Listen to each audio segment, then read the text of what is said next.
স্বাচ্ছন্দ্যে নির্বাচনী road map চায় বিএনপি। দলটির স্থায়ী কমিটির সদস্য সালাউদ্দিন আহমেদ বলেছেন, ভোটের জন্য নির্বাচন কমিশন, পুলিশ প্রশাসন সহ বিভিন্ন সংস্থার সংস্কার 3 মাসেই সম্ভব।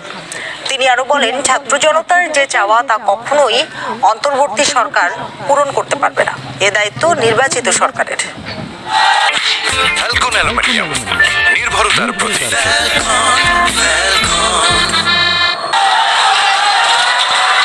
ছাত্র জনতার 23 দিনের আন্দোলনে ক্ষমতা ছাড়তে বাধ্য হয় শেখ হাসিনা সরকার।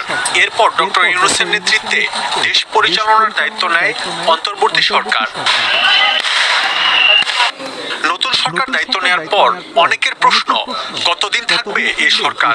বিএনপি সহ বিভিন্ন রাজনৈতিক দল জানিয়ে দিয়েছে, যতদিন গণতন্ত্রের পক্ষে থাকবে এই সরকার ততদিন সমর্থন দেয়া হবে। আমরা তাদেরকে সেই সেবা দিতে দেব যতক্ষণ পর্যন্ত তারা